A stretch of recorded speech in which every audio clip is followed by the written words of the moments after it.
auditorija jūsų, prašau. Gerai, tai ačiū labai. Iš esmės, tai dėkui Ryčiui už tokią gražią įžangą su skaičiais, su apibendrinimais ir pateiktom rekomendacijom. Tai aš iš esmės savo šiandien dienos prezentacijoje tai tą tematiką iš tikrųjų pratęsiu, ką jau Rytis pradėjo.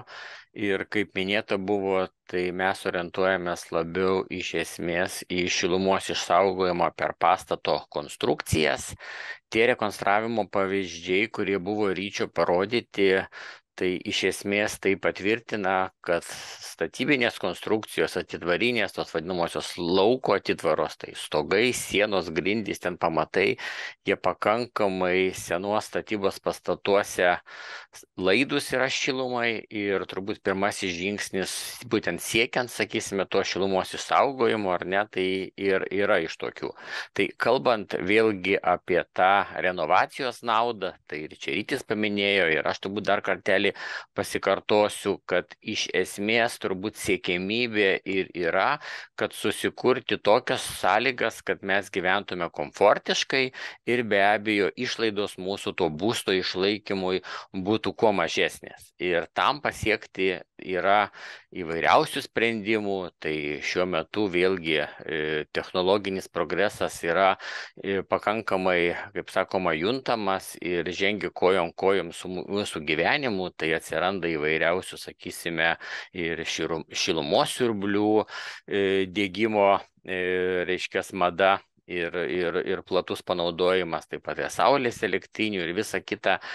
Tai tad norėtųsi tik atkreipti dėmesį, ar ne, kad viena iš kažkokiu tai pasirinktų priemonių įdiegimas, kalbant apie pastato rekonstrukciją, modernizavimą, tai yra tam tikros, sakysime, dalies tik tai arba problemos dalinis sprendimas, nes vėlgi reiktų pagalvoti apie tą tokį kompleksiškumą, kad naudą turėtume maksimalę, tai būtent ir dėkti tas, sakysime, skirtingas priemonės, kad rezultatas mūsų būtų pats geriausias.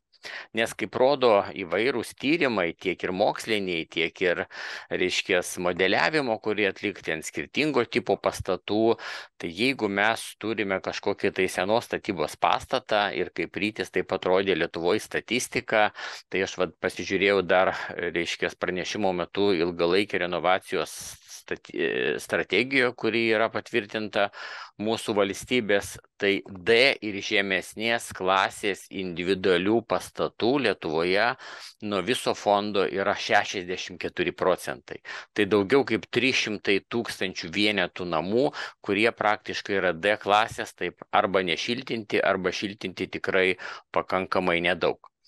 Tai bet šitoj skaidrį ir matote, ar ne, kad tinkamai apšiltinus atitvaras mes ženkliai galime sumažinti būtent šilumos nuostolius per tą, tarkime, dalinį šiltinimas, kalbant, tarkime, apie šlaitinį stogą, jau mums sumažina šiluminius nuostolius, jeigu mes visą mūsų pastatą apvelkame ir sukūrėme jam, reiškia, tinkamą apvalkalą, tai šitie sutaupimai gali būti dar ženkliai didesni.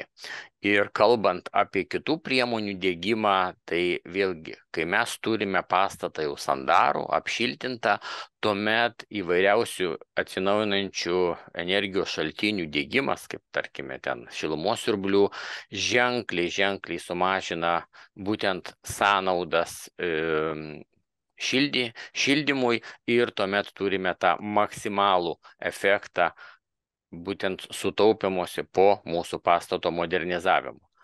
O kad taip, reiškės, yra, tai noriu pateikti keletą skaičiavimų, tai ir vėlgi, tarkim, sąlyginiai skaičiavimai, kur yra paimtas yra kažkoks tai, sakysime, namas, kuris yra nešiltintas, šiuo atveju pastatytas ten iki 80 metų ar ten iki 90 metų, kaip ir minėta, buvo be jokių papildomų šilumą izoliuojančių medžiagų arba sluoksnių jame įrengimas. Nu ir šildymui, tarkim, naudojamos yra malkos.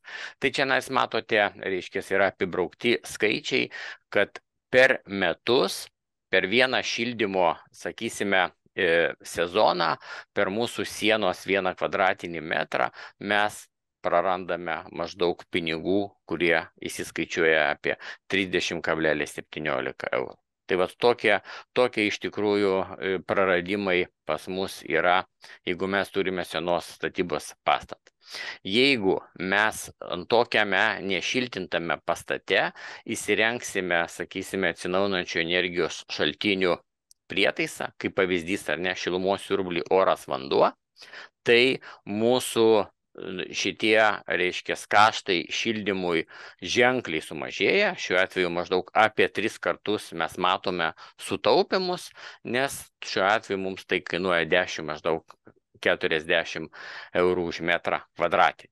Tai iš tikrųjų skirtumas ženklus yra, tai yra 3 kartai lyginant, jeigu mes kūrename, sakysime, kieto kuro krosnimi arba ten kažkokiam pečiumi ir jeigu mes įsidėgėme iš šilumos siurblių gaunamą šilumą. Kitas pavyzdys, jeigu mes tą patį namą apšiltiname, tačiau nekeičiame jo, tarkime, šildymo būdo arba naudojamo kuro, šiuo atveju mes ir toliau malkų, tai mes šiandien sumažiname tuos šilumos nuostolius irgi ženkliai ir mes galime matyti, kad tuomet mūsų praradimai, jeigu pinigais išreiškiant, yra iki 3,5 euro į metrą kvadratinį. O patį maksimumą mes pasieksime tik tai tuomet, jeigu mes apšiltinsim pastatą ir įsirengsime šiuo atveju tą mūsų siurblį oras vanduo, tai, kaip matote, mūsų kaštai bus 1,22. Taigi, lyginant su tuo pirminiu variantu, 25 kartus mes galime sumažinti būtent išlaidas šildymui tokio pastato, jeigu mes kompleksiškai diegsime sprendimus, apšiltinsim pastatą, įsirengsim atsinaujinančių šaltinių prietaisą ir tuomet jau turėsime būtent ankstesnės skaidrėse rodytus ten tuos visus faktorius apie komfortišką gyvenimą, komfortišką temperatūrą ir aišku mažas tas šildymo sąskaitas.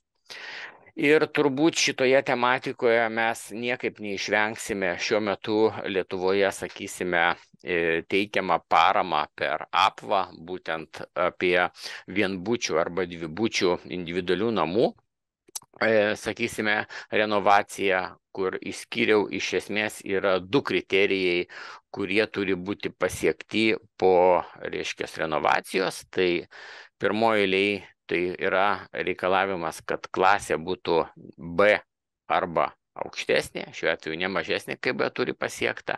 Na ir kitas skaičius taip pat tuo pačiu turi būti sumažintos ir šiluminės energijos suvartojimo sąnaudos 40%.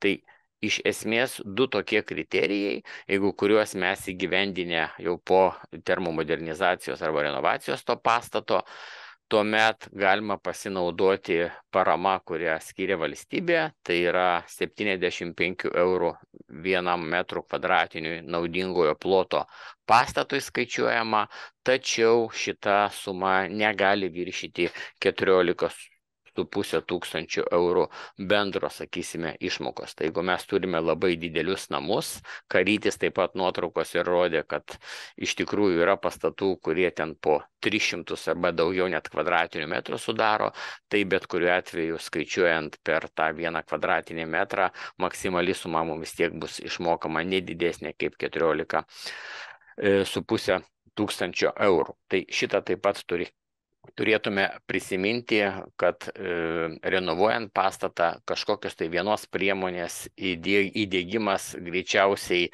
neišpildys šitų 2 reikalavimų, tai šiuo atveju arba B klasės, arba sutaupimų 40%. Kalbant apie pačią, sakysime, renovavimo strategiją, kuri yra ar ne, ir tas reikalavimas B naudingumo klasės atitvarams pasiekimas, tai čia tokia skaidriai įdėjau, kad kiek mums reiktų orientuotis, sakysime, statybos techniniuose reglamentuose pagal reikalavimas U vertės, kokios turi būti, sakysime, naudojamos termoizoliacinių medžiagų tipai, istorija ir visa kita, nes vėlgi mūsų šitos šiluminiai sutaupimai per atitvaras labai priklauso nuo medžiagos šiluminių savybių, na ir termoizoliacinės medžiagos storio. turint šitos du parametrus mes galime įskaičiuoti tiek U vertę, tiek R vertę ir tuomet žinosime būtent storius tų termoizoliacinių medžiagų, kur mums reikia. Kalbant apie atitvarų šiltinimą, jeigu vėlgi orientuosime, sakysime, į tuos senesnio tipo namus, kurie buvo statyti Lietuvoje, sakysime, nuo maždaug 60 iki 90 metų, tai turbūt didžiausias potencialas, kur mes galime daugiausiai sutaupyti tų šiluminių mūsų išlaidų arba sumažinti šilumos nuostolius, tai išskirčiau tokias 4. Tai yra stogas, perdanga, sienos arba grindys. Vienokiuose ar kitokiuose pastatuose šitų atitvarų skaičius gali būti šiek tiek skirtingas, skirtingi plotai yra, skirtingi išsidėstymai, vienur yra taip vadinamosios palėpės, kitose nėra, tai dėl to tas pasirinkimas ir šitų variantų taip pat gali būti šiek tiek skirtingas ir dabar apie kiekvieną iš jų taip labai trumpai norėčiau ir pakalbėti, atkreipiant dėmesį, sakysime, į tokius pagrindinius aspektus. Tai stogo turbūt atitvara viena iš tokių jautriausių, kalbant apie šiluminius praradimus. Paprastai stogo plotas yra pakankamai nemažas lyginant su, sakysime, grindų arba naudingų pastato plotų.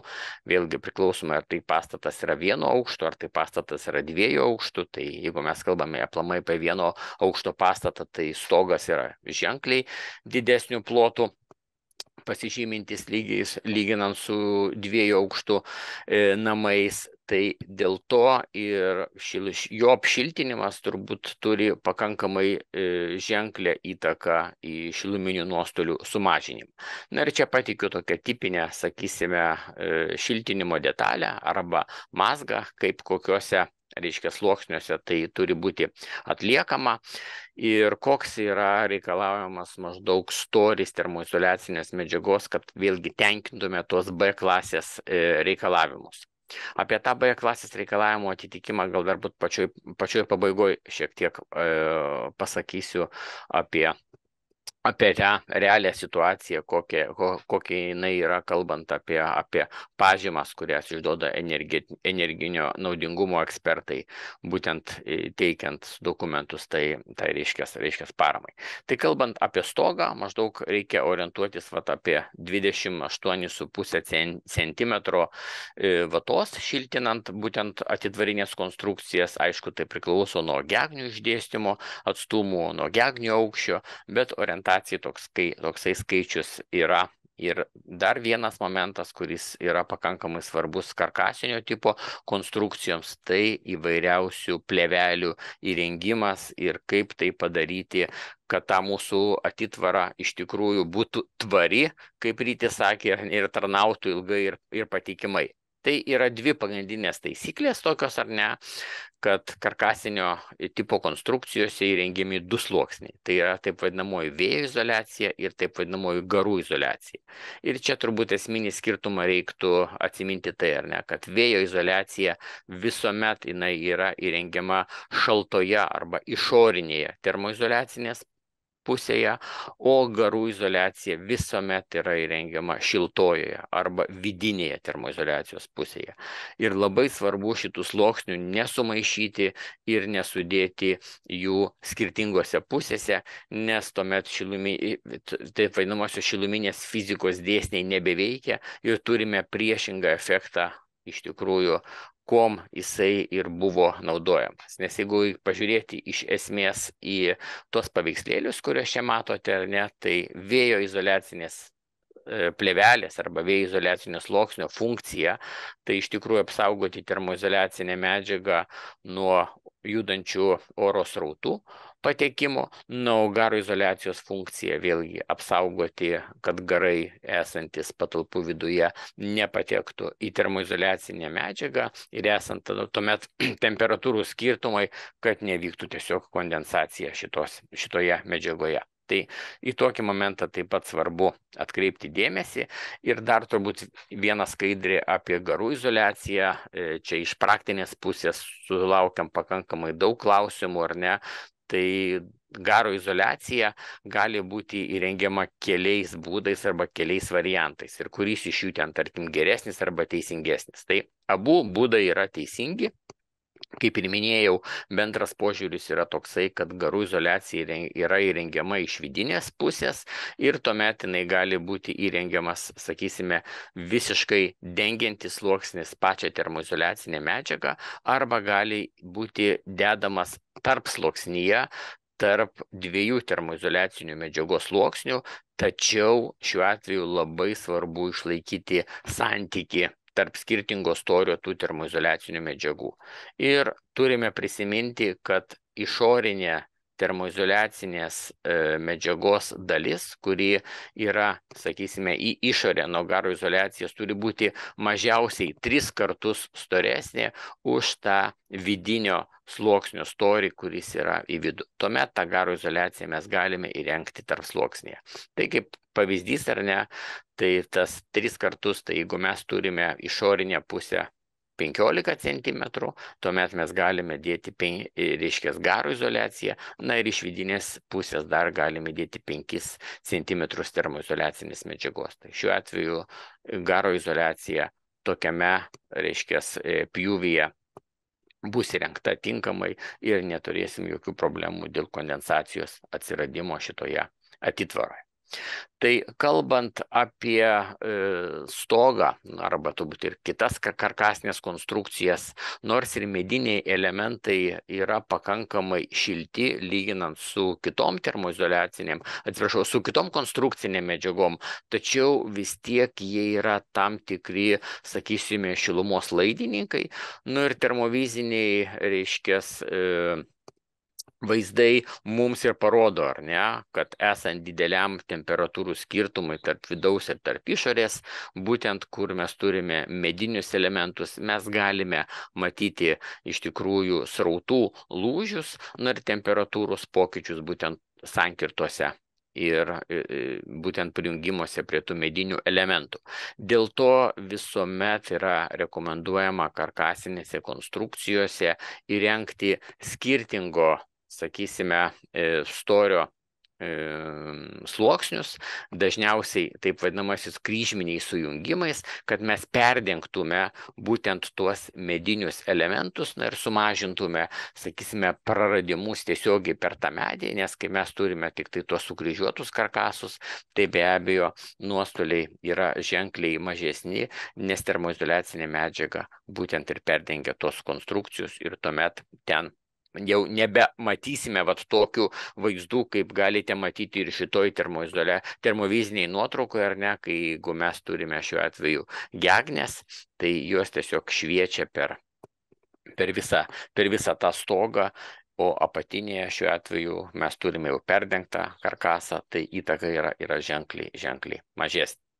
Taigi, pereinant prie kito stogo, kuris taip pat yra sutinkamas, sakysime, senesnės statybos pastatuose, tai yra taip vadinamai plokštieji arba sutabdinti stogai, tai čianais irgi tinkamas termoizoliacinių sluoksnių parinkimas ir kalbant vėlgi apie storius, čia matome, kad tai turėtų būti maždaug apie 25 cm akmens vatos sluoksnis įrengtas, vėlgi galima kloti vienu, galima kloti keliais sluoksniais priklausomai nuo tos konstrukcijos ir vėlgi hidroizoliacinė danga, jos parinkimas, jos ilgamžiškumas, ir aišku įrengimo kokybė taip pat turės pakankamai didelį, sakysime, poveikį tam tarnavimo ilgamžiškumui pačio reiškia to mūsų stogo ir kiek tas jisai mūsų stogas bus, sakysime, šiltas ir sandarus.